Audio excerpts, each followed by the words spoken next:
Welcome back to a CoinGeek Conversations special. This week we'll be travelling through our archives, hitting on conversations we've had with visionaries in the BSV space. Later on in the show, we'll be hearing from RelayX founder Jack Liu and Brendan Lee of Elas Digital. But first up, it's Lorien Gamaroff, CEO and co-founder of Centbee, a BSV payments and remittance company.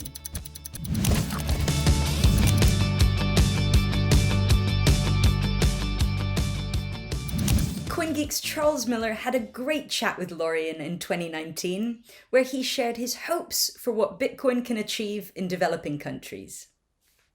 You were born in Zimbabwe, and obviously for anyone brought up in Zimbabwe, money is a very, very important issue in their lives, I suppose, isn't it? I mean, how did that affect you?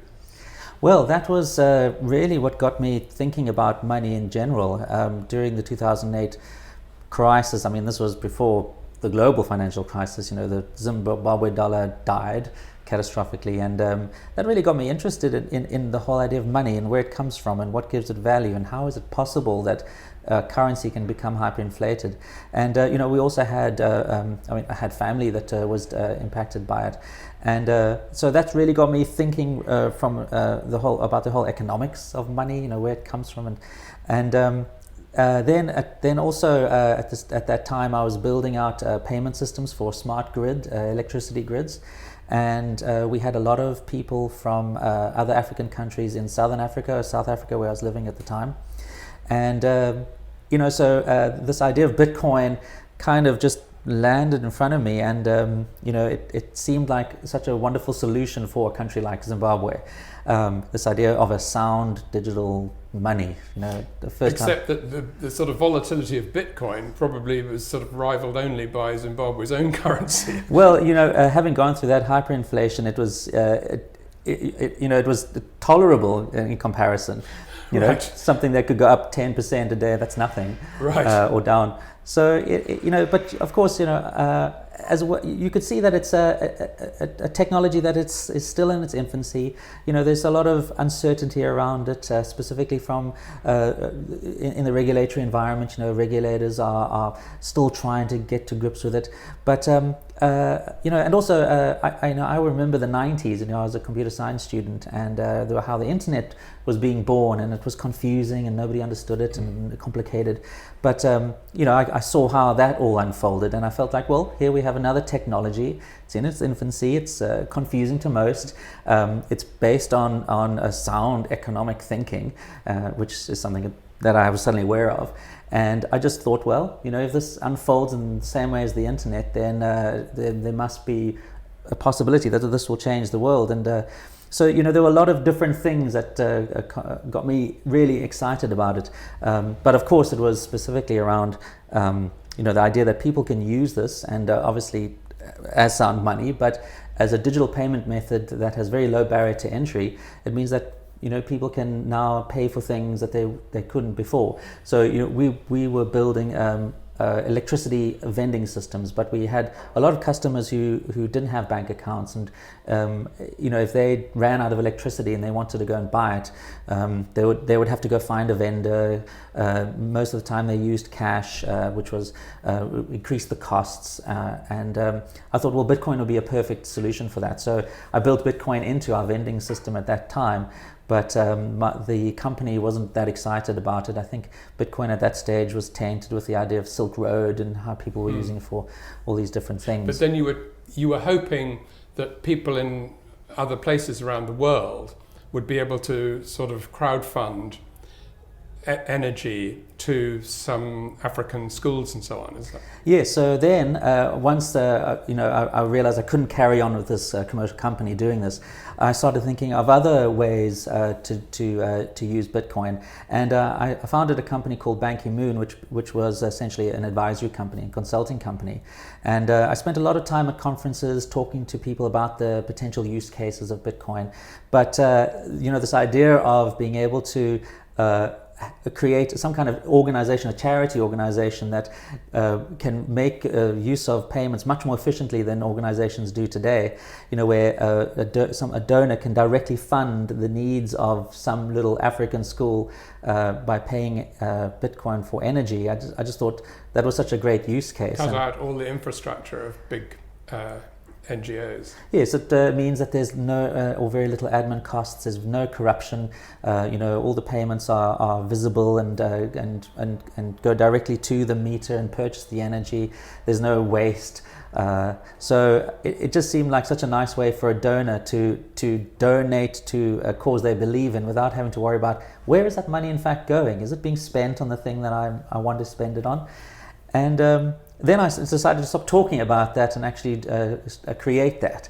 And so then we set up this whole pilot and we showed how it would work and so on. So that was something that I was quite passionate about. And I thought that there was a positive use case about Bitcoin that we could present to people and say, look, it's not just for drug dealers and money launderers, and that's why I wanted to speak on the virtue of such a thing. Inspirational listening to Lorien Gamaroff there. It's always great to hear from those in the Bitcoin SV ecosystem who are using this technology to improve lives. Next up, we'll be hearing from Jack Liu, the man behind Cambrian SV, Float SV, and super wallet RelayX. In this interview, Jack explains what attracted him to Bitcoin and how he hopes micropayments can revolutionize the way we live. And now you've gone off and done your own thing. Why did you decide to do that, and what was your sort of vision for the next part of your career? I felt a certain kind of calling. I had certain goals or visions I had for Bitcoin when I first discovered Bitcoin in 2013. That was a wow moment for me, where I thought, if you look at what was already happening between 2009 and 2013, I projected forward that by now, almost entering 2020, we would see a lot of the things that I'm already described so far to you. And evidently, in the last few months, I realized we have not seen any of that. We're still engulfed in a world where we see Bitcoin as some kind of anti-government tool or used for money laundering or for speculation on exchanges. And so I really came to a juncture in my career and life where I said, I'm not that proud of what I've been, this industry that I've been a part of. And do I want to leave entirely, or do I want to do something and contribute to kind of make the story whole again? And that's the decision point that made me, leave Circle and do my own thing. So let's talk a little bit about what you've been doing since you left Circle, Sure. which has certainly been busy to fulfill your dreams of getting SV working the way you think it should work. Yeah, so we started with what we wanted Relay to be. And so I think our mission statement is we want to help people participate in a real-time economy, which quite frankly has nothing to do with being able to onboard and offboard and buy and sell Bitcoin. That is not our mission at all. That's kind of also why we're so eager to accelerate all the building of the ramps around the world, because we have something we want to do beyond that. Core to that idea is that once you're in Relay, or quite frankly any other wallet that is running Bitcoin SV, you now have a tool, a form of money in your hands, in your account, that can be infinitely divisible, which allows you as a user to have microtransactions all over the place.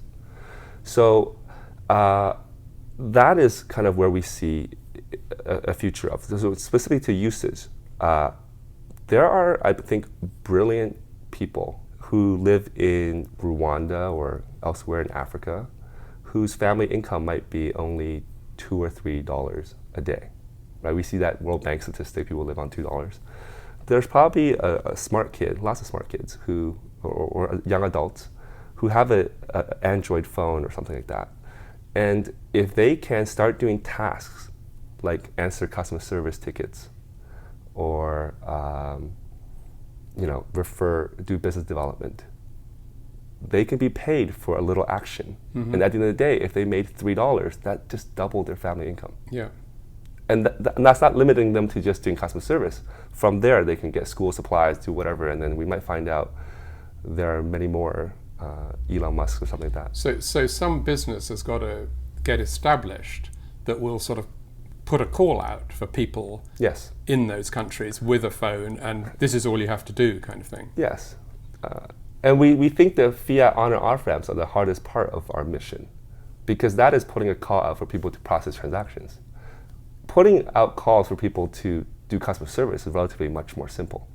Right. So in the same kind of Relay app, which today people see a payment app, I think our goal and how we measure our team is how many people can start using Relay with no fiat or Bitcoin and earn money in Relay and live their life that way. And that will be possible, would it? We hope so. That's kind of what we're building for in the relatively 1 year time frame. That would be amazing. Jack Liu of Relay X, definitely one to watch. And finally, we'll be hearing from Brendan Lee, founder of Elas Digital. He's been involved in one of the most exciting projects in the BSV ecosystem to date. Tuvalu is on track to become the world's first paperless society. The tiny island nation in the Pacific is working with Elas Digital, nChain, and Fea to create the world's first national digital ledger on blockchain.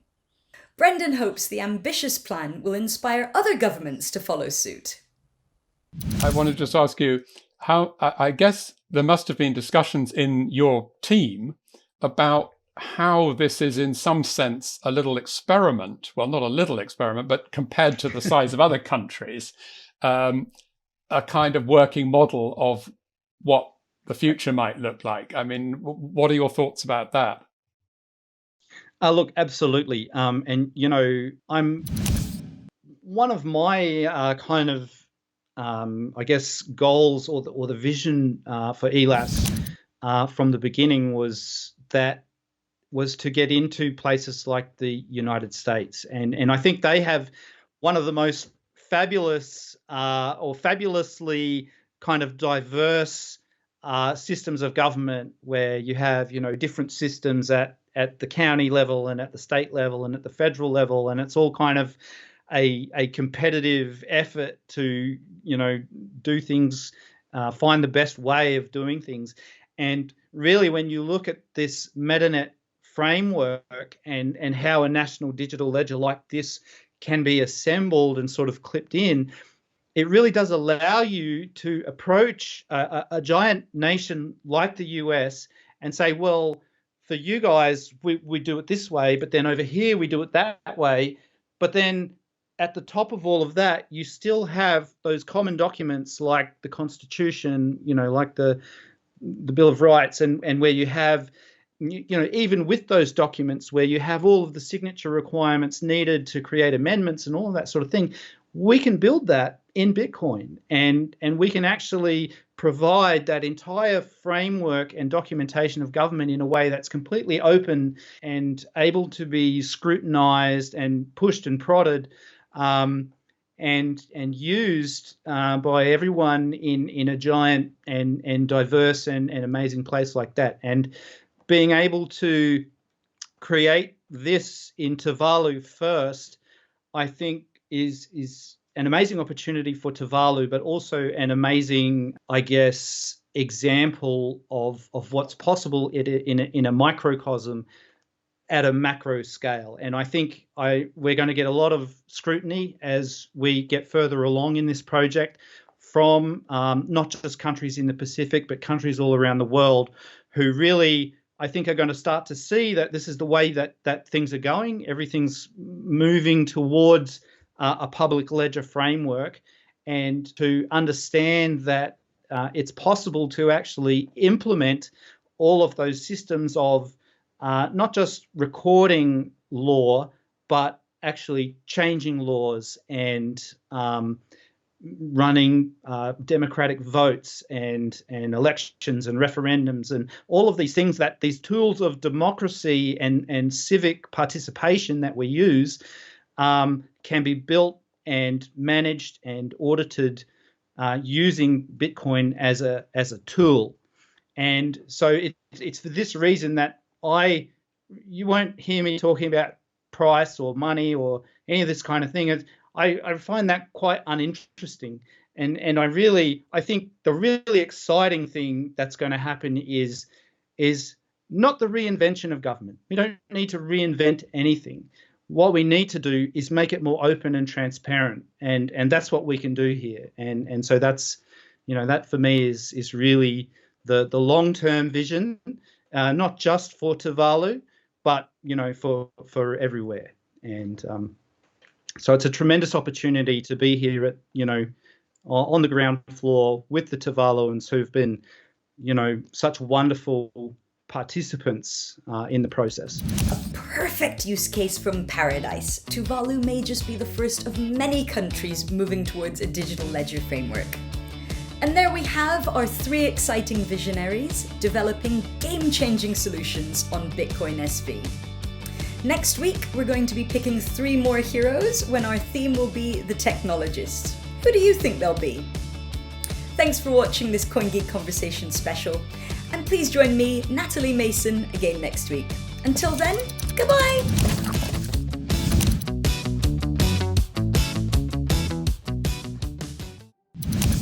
Is greatness really just for a chosen few? For prodigies? For superstars? It's not planned. It's experienced by those with great support and some resilience. For those that strive to go to the edge once more, pushed and guided with excellent support. Support that provides groundbreaking technology by and for those that know it's all about velocity.